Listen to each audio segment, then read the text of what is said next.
and welcome to 1861, the North Central College podcast. This is episode 9 of our ongoing series where we have conversations with students, faculty, staff, alumni, and others to get a deeper sense of North Central College. Our guest today is Dr. Karl Kelley, Harold and Eva White Distinguished Professor in the Liberal Arts, Professor of Psychology. Dr. Kelley, hello and welcome to 1861. Thank you, Jim. It's good to be here.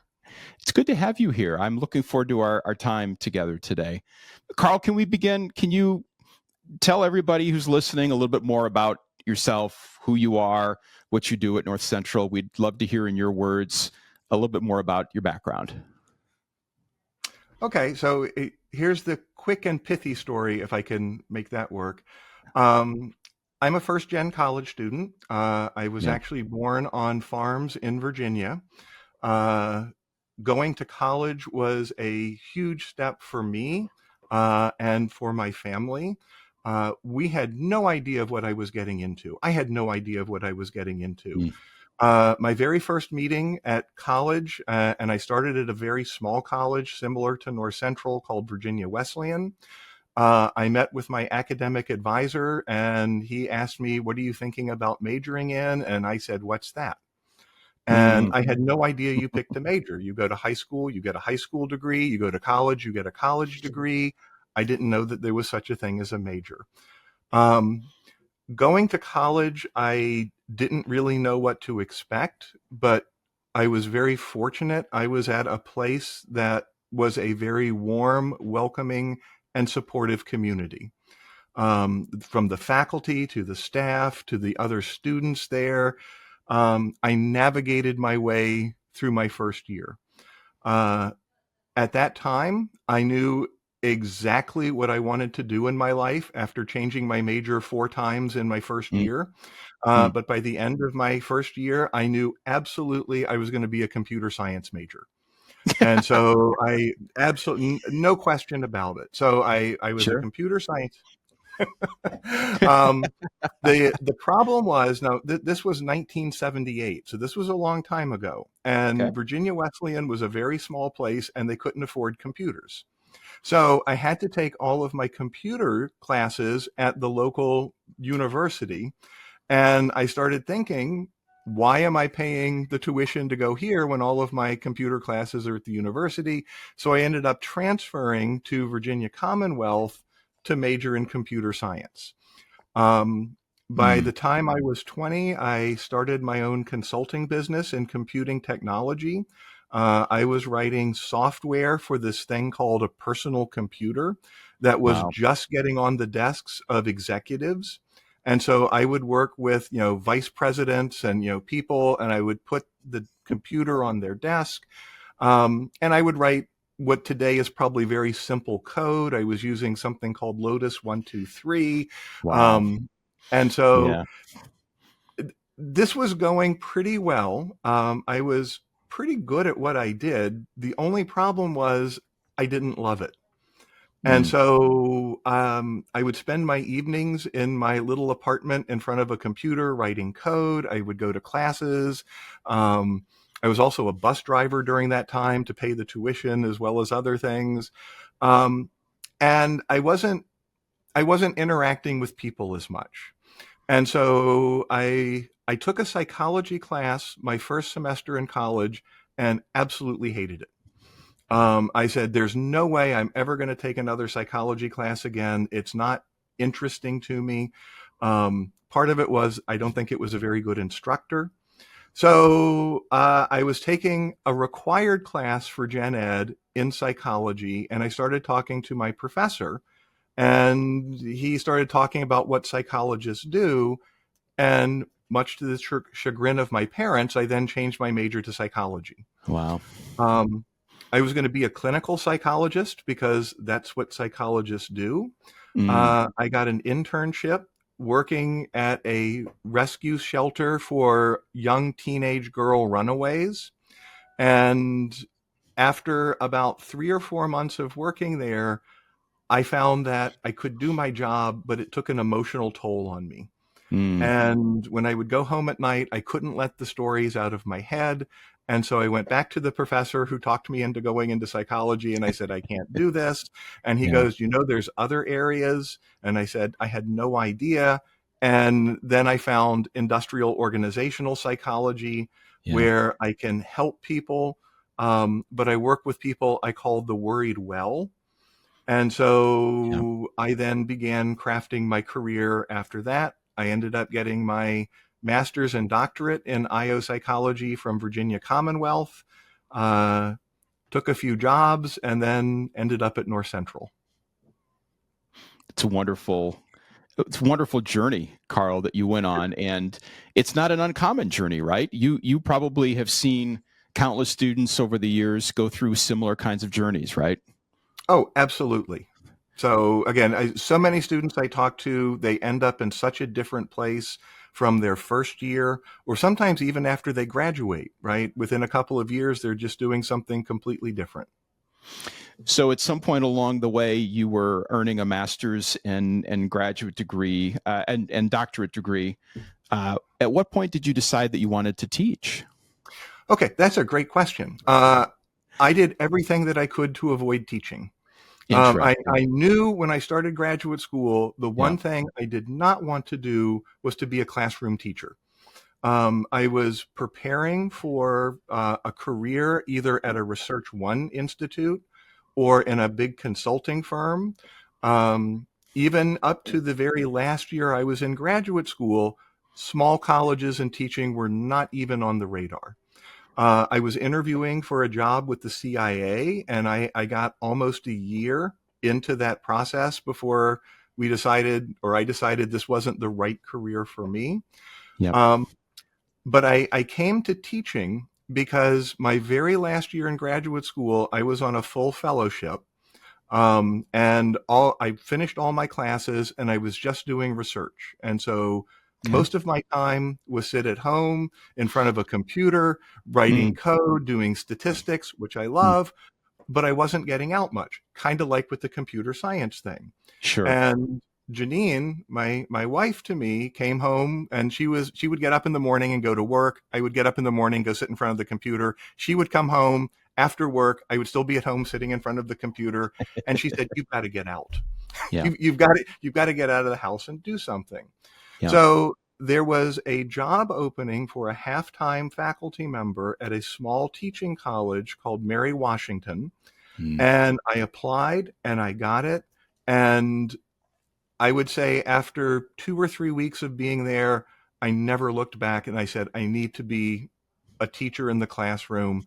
The people that I worked with were happy. They were excited. I get to meet some of the most interesting students, and I started incorporating some of them as research assistants in my projects.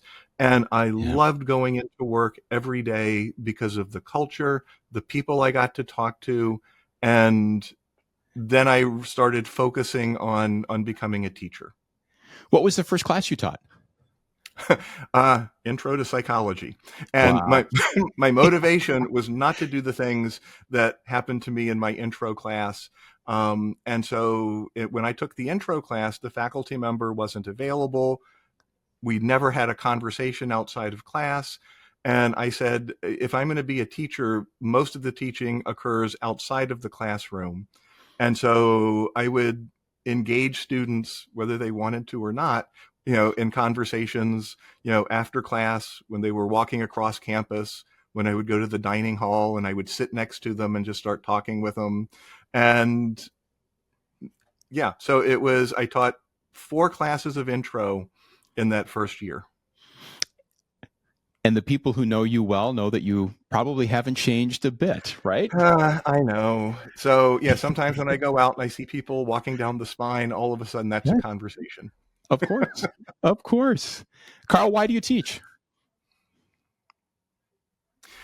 Oh, okay. That's a great question. I don't think anyone has asked me the question that way before. Mm, I think there's a couple of reasons. mm, One, I teach because I really love what I get to talk about. Um, yeah.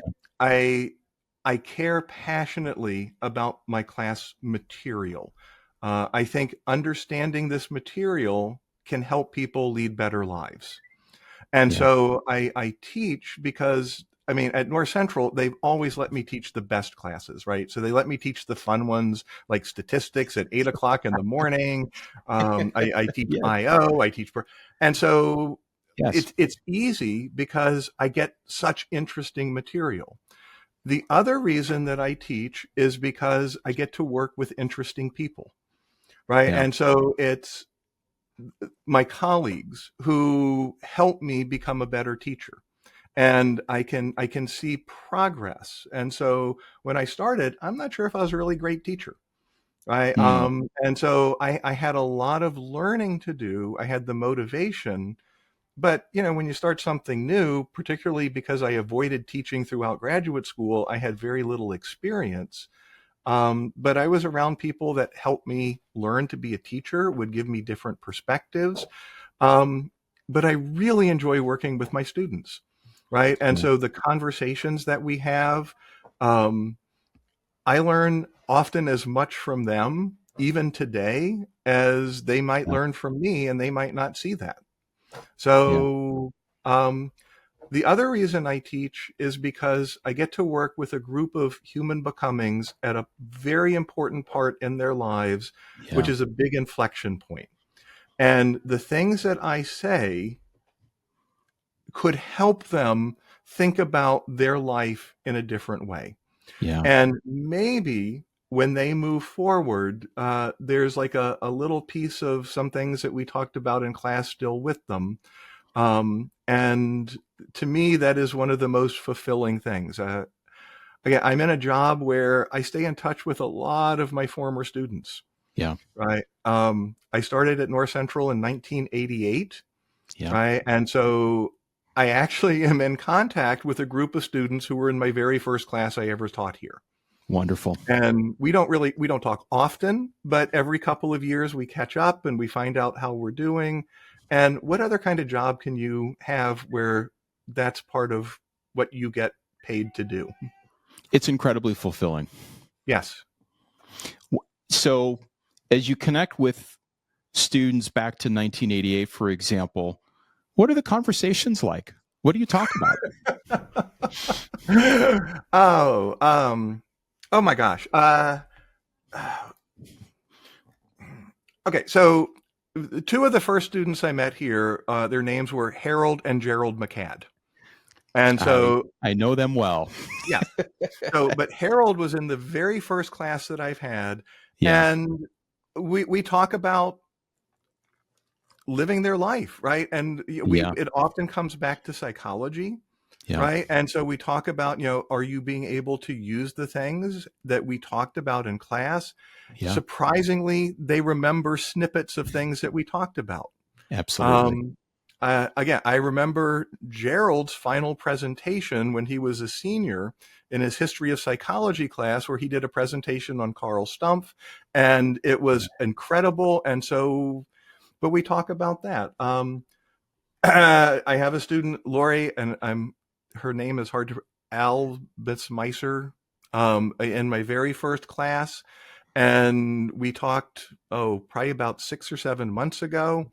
And she said, I was talking to my kids who are going to college. And I remember the first thing that you said to me when you met me on that very first day. And I Mm. found myself saying the same thing to my kids. Yeah.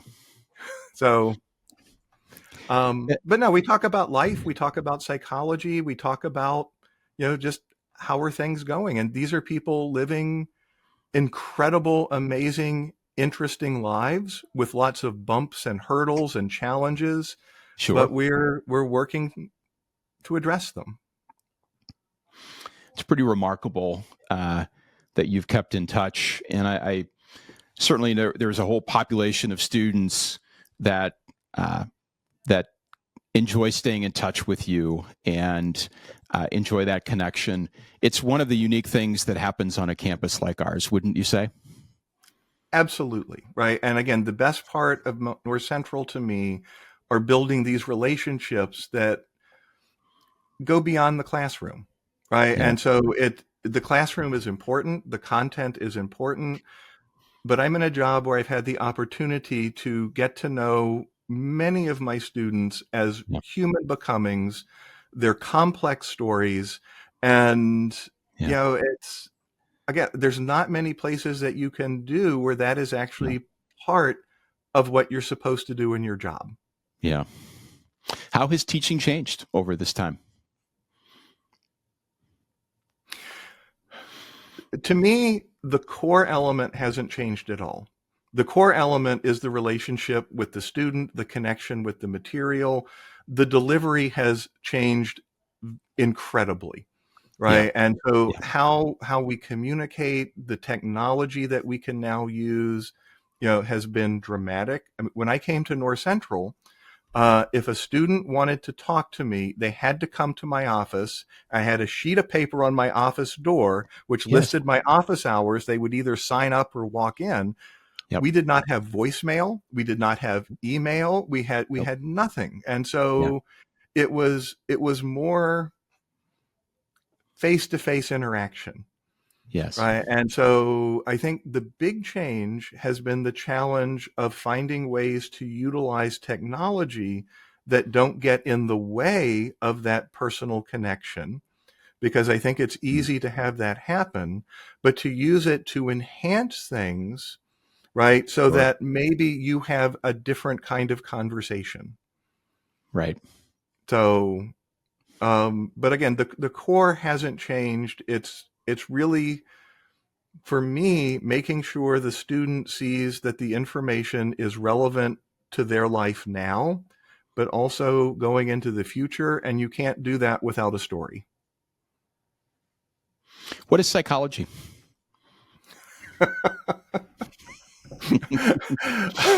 Okay. Oh, Jim.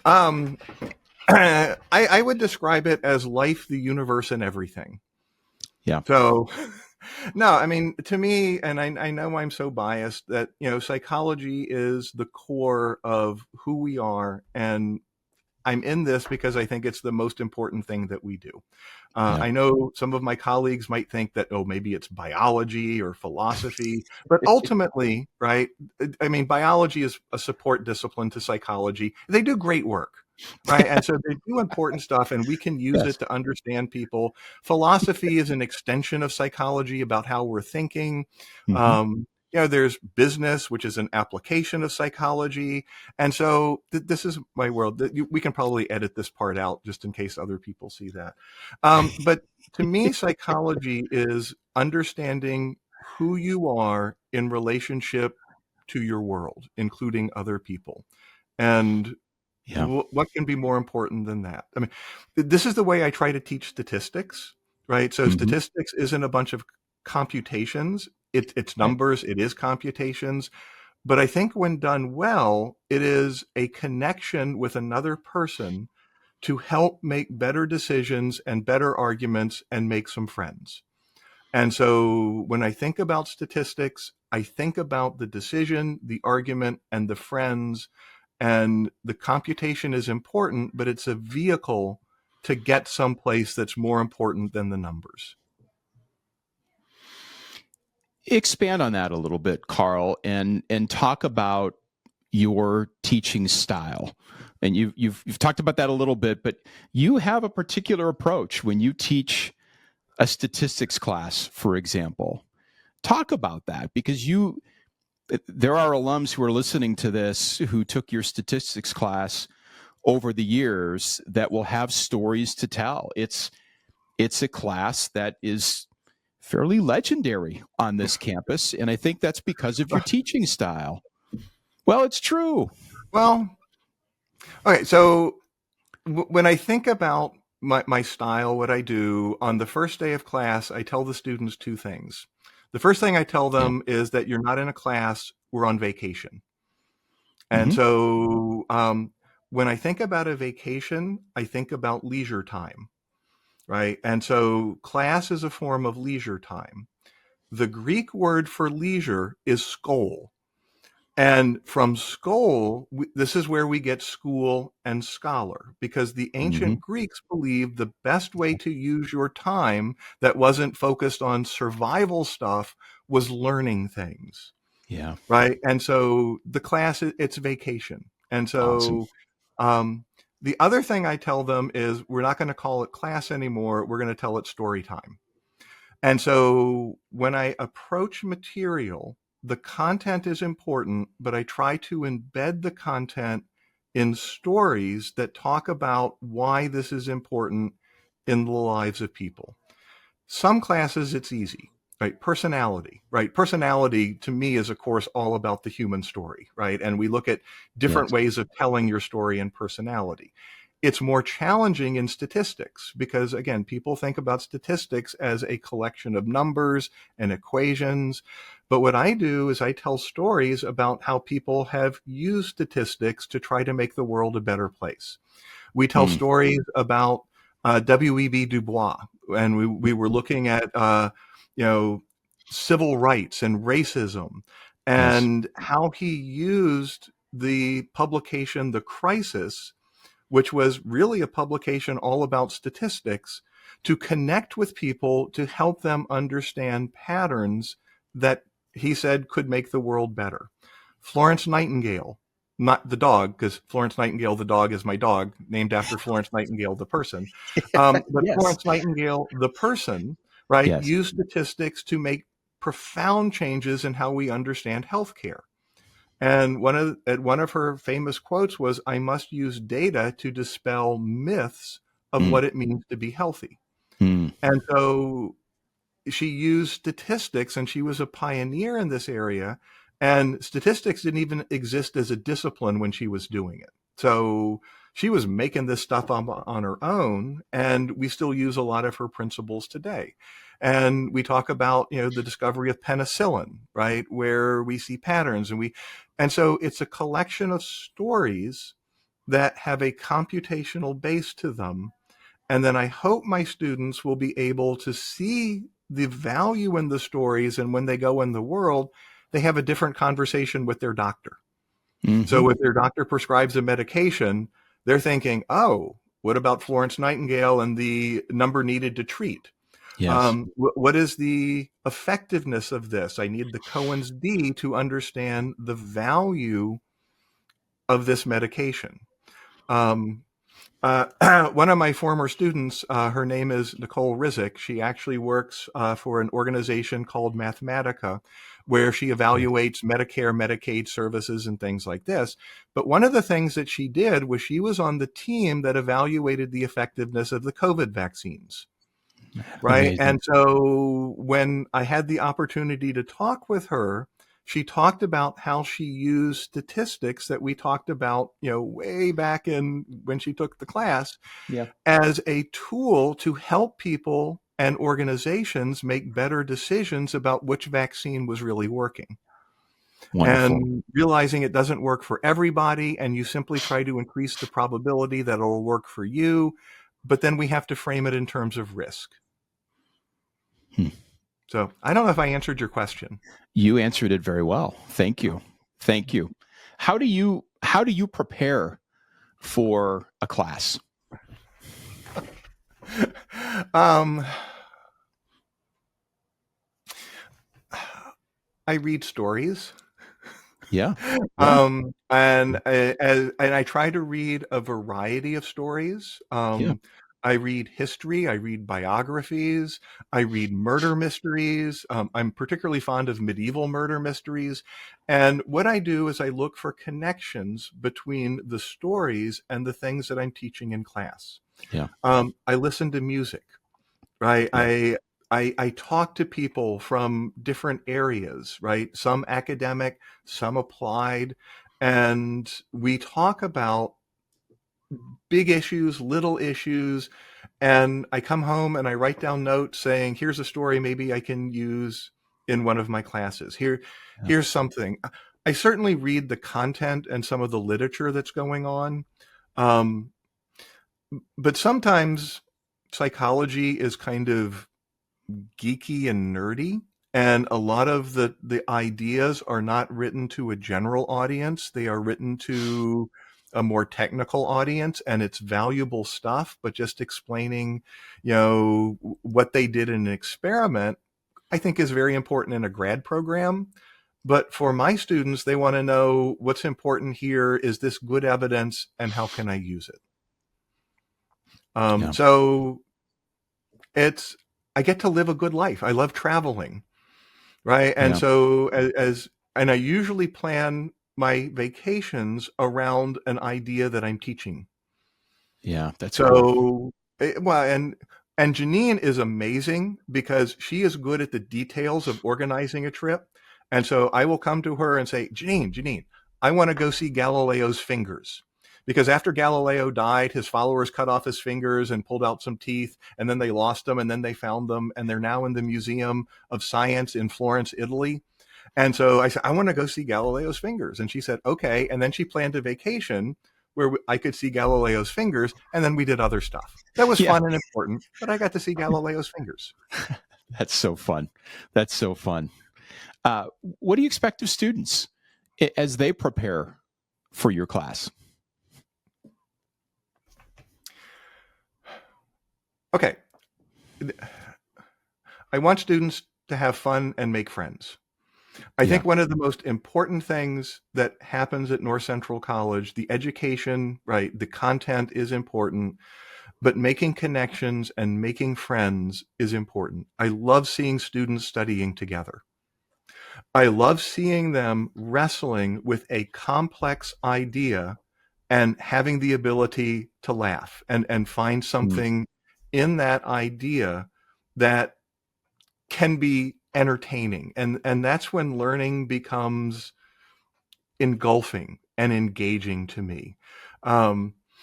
I had a student several years ago. Her name was Bree McAloon, and Bree was an amazing human becoming. She still is an amazing human becoming. And she was in my psychological assessment class. And I think it's fair to say this wasn't really coming easy to her. Right. And so we were doing rash curves and item response theory and factor analysis. And some days I would come back to my office, and in the little nook next to my office where there's a whiteboard, I would see all of this stuff about my class.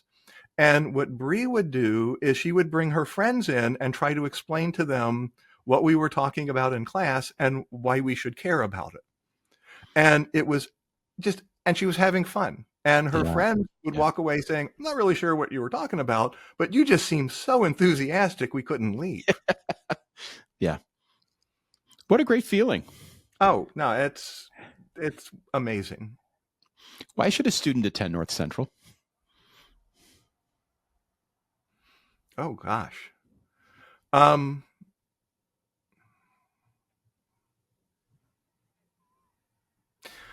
Okay. I'll try to answer this, but if I don't, we can change it. I think there are three things that happen here that are very important for students, right? And so when I think about my job in connection with students, I have three goals I'm trying to accomplish. My first goal is I'm there to support them. So if they're in one of my classes and I'm going over something difficult and they don't understand it, they can come and talk to me, right? And so I will support them. But I'm also there to support them in their life journey, right? Yes. And so if a student comes to me and says, I'm not a psych major, I'm, pre-med, I want to go into law, I want to go into business, what's the best route to get there? And I can talk to them about different ways of approaching, right, achieving their dreams. Mm-hmm. My second job is to confuse them. Again, I hope I do this in the classroom, right? Because it makes them come and talk to me. Otherwise, I sit in my room and I'm bored, and then I go bother other people, and then the department's much happier when the students come in and talk to me. But I try to confuse them so that they will come and talk to me. And for some students, this is a big challenge, right? And so first of all, admitting they don't understand something can be a challenge, but I try to create an environment where I show, here's all the things I didn't understand, right? So in my stories in class, I talk about my failures, all of the problems I've had, and how my mentors have helped me get through them. I didn't get through all of this, any of it by myself, right? But the other thing is when they come talk to me, I try to confuse them about their career. right? So part of my job is to support them in achieving their dreams. And my question to them is, how do you know this is the right dream for you? Mm. Often the real job is different than the imagined job. And I want to make sure they're making a good decision relative to the real job. This part has actually become easier over time because I know more people who are doing a wide variety of jobs. Yeah. So one of my students comes in and says, I want to go into finance. I said, you know what you're getting into? It's like, you do finance. So I'll connect them with Mike Roman, who graduated, who works in banks. And so they will, and he'll say, this is what you do. And some of them come back and go, yeah, this is exactly what I was hoping for, better. I know I'm on the right path. Others are like, that's not what I thought the job was. So I support them. I confuse them again, but confusing them, I need to be there to support them. And then my third job is to give them opportunities to become distinctive. And so moving forward, right, it's a competitive world for jobs, for grad programs, for med schools, for law schools. And at North Central, it's not just being in the classroom, it's having the opportunity to do something professional with a faculty member that will change your story.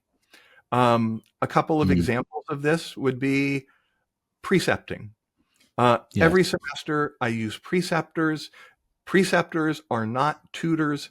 They're kind of tutors, but they're more than tutors. And my preceptors work with me behind the scenes in the development and delivery of the class. And we have conversations that I think can be transformative to them. But then they go out and they can say, I know what it means to deliver not just a class, but maybe a training program. Because I've seen not just, or I haven't just experienced it, I've worked with the mechanics of it. And our conversations of the dynamics in the classroom, they will often come to me and say, when I was in the class, I never knew all this stuff was going on. It's like, well, no, this is why you're a preceptor, because you were focused on the material and learning. And there's a lot that goes on that a lot of students don't see. Another opportunity would be the creation of new knowledge, right? One of the really cool parts of my job here is I get to do research. I get to examine ideas and look for applications that are potentially publishable. And having students as part of my research team is a way for them to understand what it means to create this new knowledge, what it means to be on the journey. And a lot of times it doesn't work out.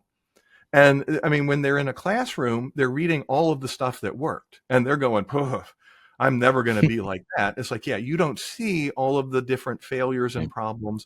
But when you're on the research team, you start to see that, and you start to see, right.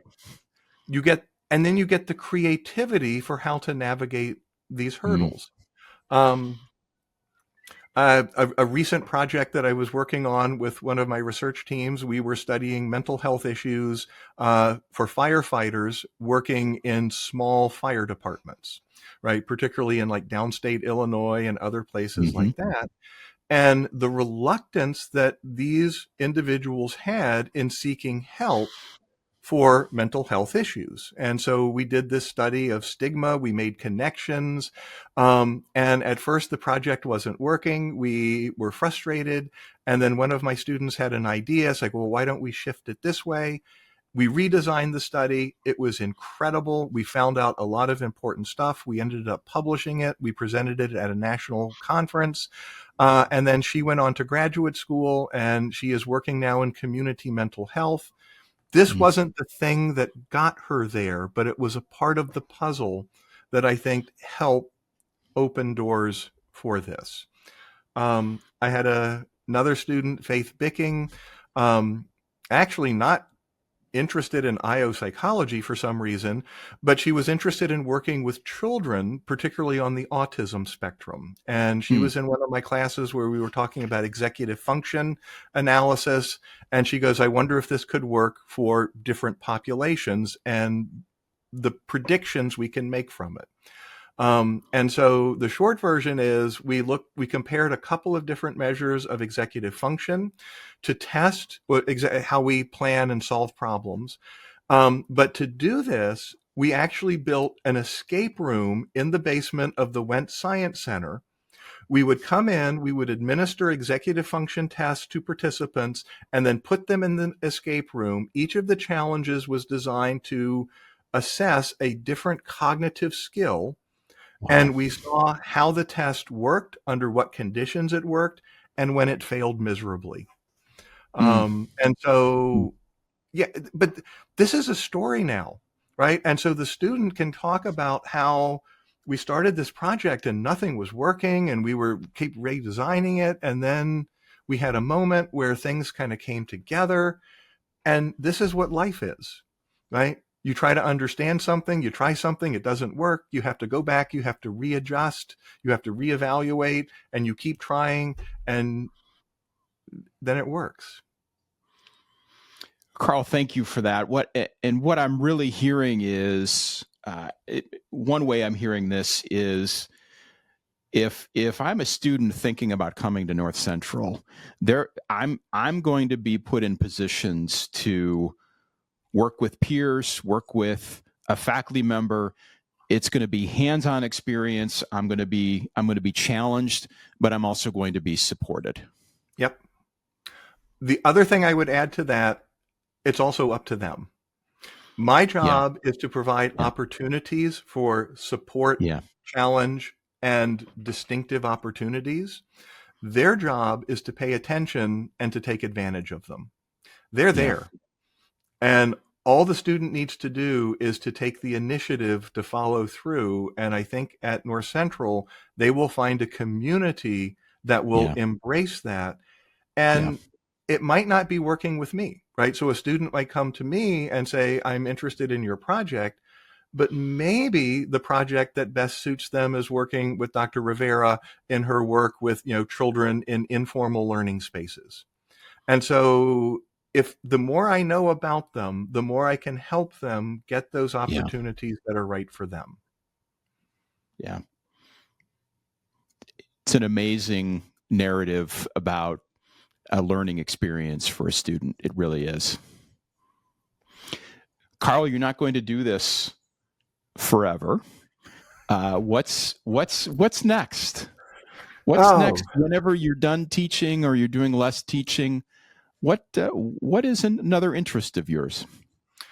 Okay, Jim. So as I move into this next phase, and I really don't like to think of the word retirement, right? Retirement just sounds so passive, right? And so I didn't use that word. No, you did not, right? But often people will say, "Oh, you're retiring," and again, it's just I'm moving to a new phase. Yeah, I'm going to play with words for a little bit. I don't feel like I'm leaving North Central, right? And so I technically am, but I am not leaving. Since 1988, every morning I wake up, I get excited to come to work and play work because it really is playing work, because I get to work with really interesting people.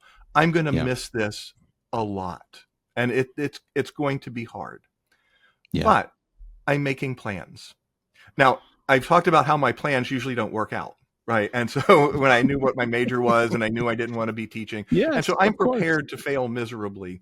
But right now, when I'm looking to this next phase, there are some things that I have wanted to do in my life. I just have not been able to carve out the time to do the way I wanted to do.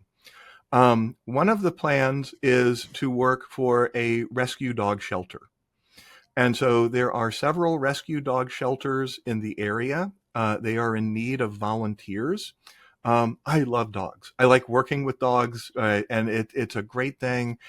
And some of these shelters have jobs that I think fit things that I like to do. For example, one of the jobs is they need someone to help coordinate all of the volunteers, right? As an IO psychologist, I think that I have skill sets in helping them with coordinating volunteers. And working with volunteers, sometimes you get a lot of attrition and turnover. So creating an environment where people are feeling fulfilled, seeing what they can do and move forward. also, and all of my dogs have been rescue dogs. And so the other thing is the rescue dogs often don't come from Illinois. Rescue dogs often are coming from places like Tennessee and Kentucky Yes. and Yes. Arkansas, where they do not have the resources to take care of them, and they euthanize them within a short period of time of bringing them to the shelters. So these shelters have rescue vans that go to these different states. You pick up dogs and you bring them back. I like driving. And Yeah. so again, when I was an undergraduate, I was a bus driver, right? I drove Yes. school buses, I drove charter buses. I like driving long distance. I put in a book on, Audible or something. I listen. I like seeing the country, and I go there. I pick up the dogs. I can bring them back. I get to spend time with dogs. So that's one of my plans.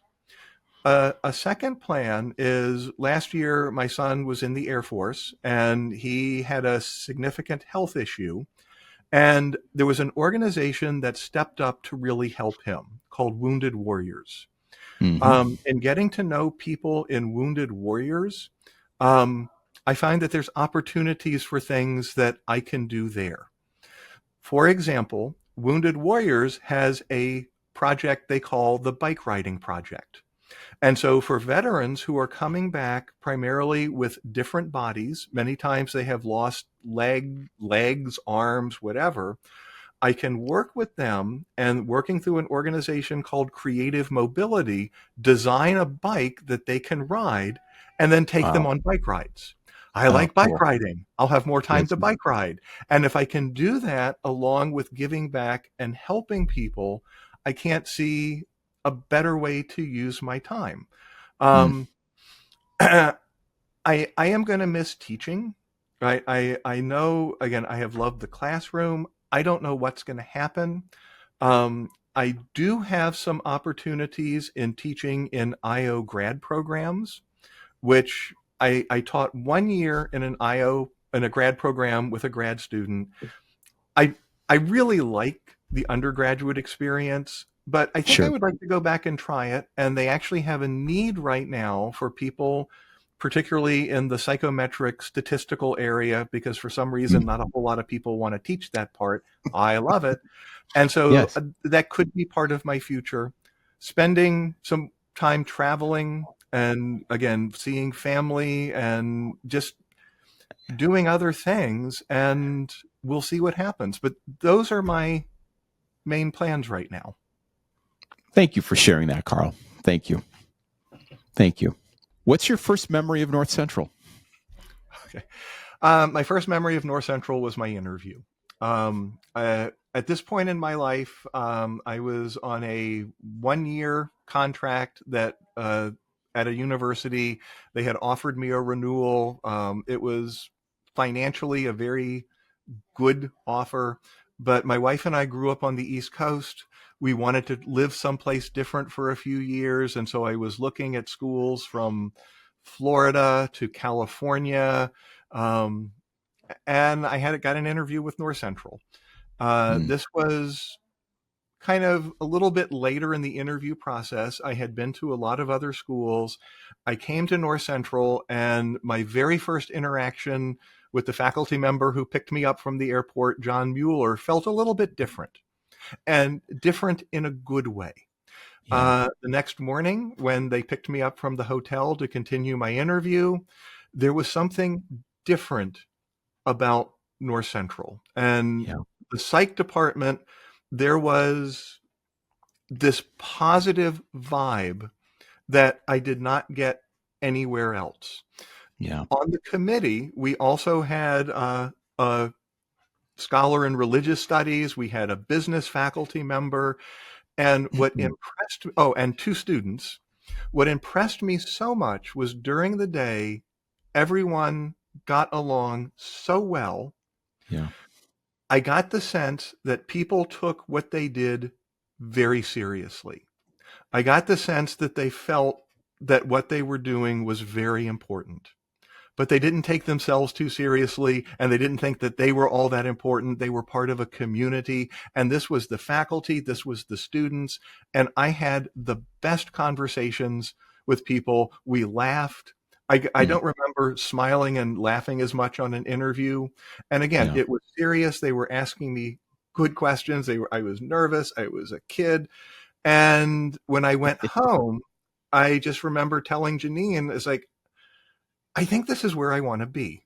Again, it's Yeah. like, it felt like I was going home. It was also too cold because I interviewed at the end of January and Sure. it was snow, and we grew up in Virginia, and it's like it was too cold, and we talked about, can we do that? And I said, you know, what I could do is do most of my teaching in the cold months, and then in the warm months get out and do more stuff. Yeah. So I I think coming home, I said, if they give me an offer, I'm going to take it. Yeah. And Janine and I talked a lot about, well, maybe we should look at other things. And rationally, that was right, but the emotions were there. And it hasn't changed much. Right. And so the department has gotten bigger. The college has gotten bigger. There are different things going on here. But for me, that core community is still there. I'm comfortable talking to members of my department. I can walk over to the business department and have a conversation with Carly Drake about all kinds of things. I can go Yes. to athletics, and Jim Miller and I Yeah. can have a conversation about almost anything. And I Yes. can talk with the coaches. I can walk into an office, Yes. any office, and just have a conversation with really nice people. And Yes. I can't imagine being in another place. For the students, it's the same thing, right? And so they can walk down the hall and they can walk into my office, or if they walk by my office, we might yell at them and draw them into my office. But this is the kind of community that I don't think you find in other places. Um, I have been an APA, American Psychological Association departmental consultant for about the past 20 years. I have had the pleasure of going to colleges all over the country, doing an evaluation of their programs, of the dynamics in the department. And there's some great departments out there, right? And they're doing amazing, wonderful things. But I've never seen a place that has the community that North Central has. Yeah.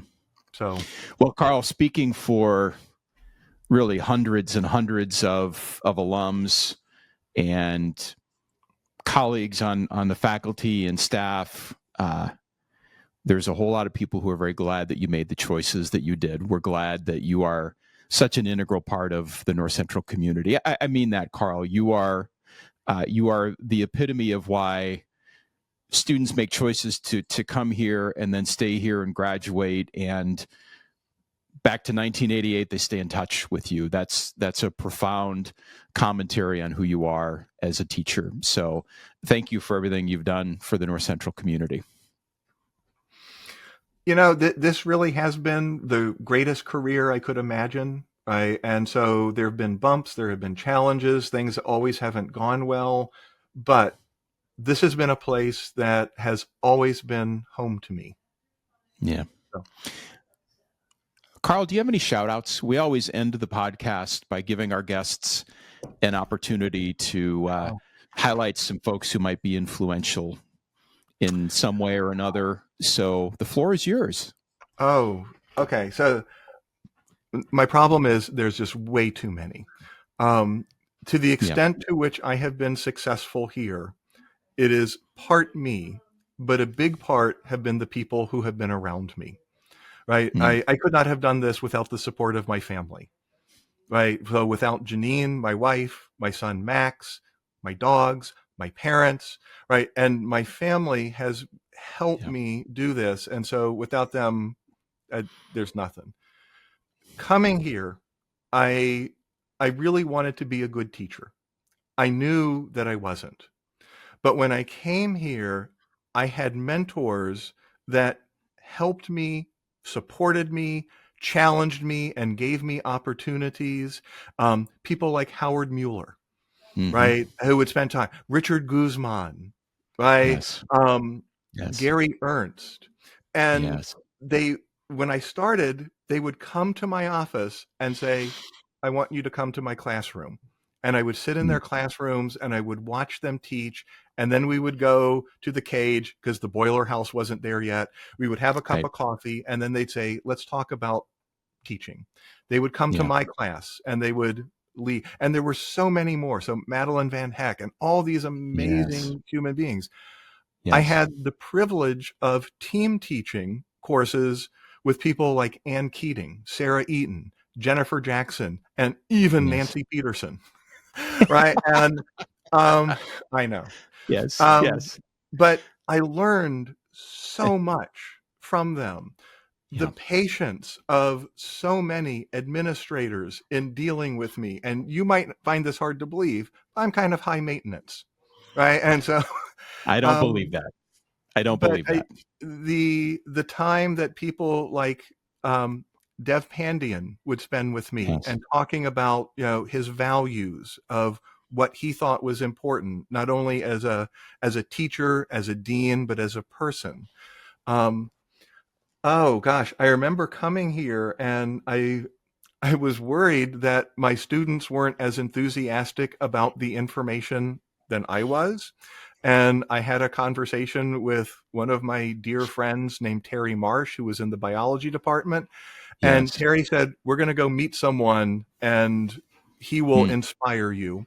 And he took me down to the field house and took me to the office of Al Carius. And I talked with Al Carius, and Al said, why don't you come to some of my team meetings? And so I would sit in his team meetings, and between us, I would leave the team meetings. I wasn't quite sure what he talked about, but I knew I was excited about doing something after I heard him.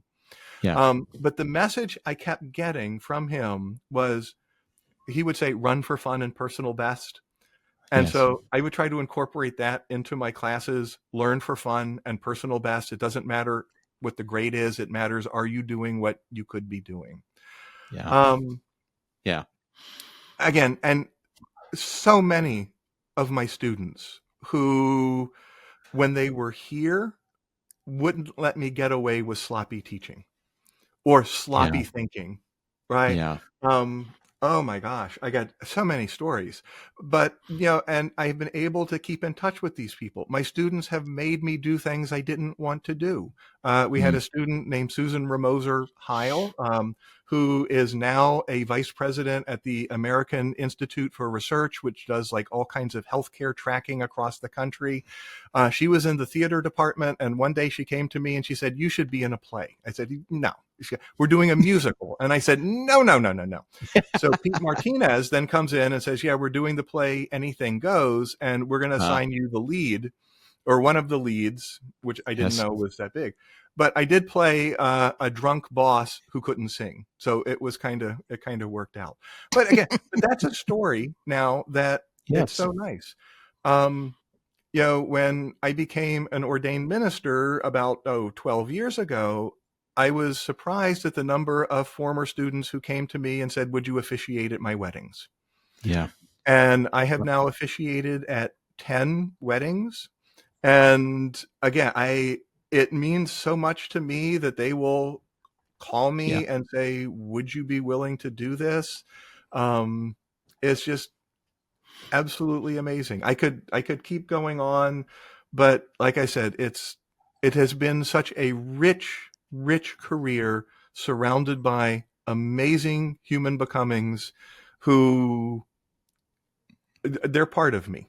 And I hope there's a little piece of me that is still a part of them. Our guest on episode 9 of 1861, the North Central College podcast, Dr. Karl Kelley, Harold and Eva White Distinguished Professor in the Liberal Arts, Professor of Psychology. What a treat today, Karl. Thank you so much for being our guest, for sharing so much about who you are and what has made you special to so many people here at North Central College. Thank you so much. Thank you, Jim. This has been a wonderful experience, reliving some of these memories, and I feel so positive.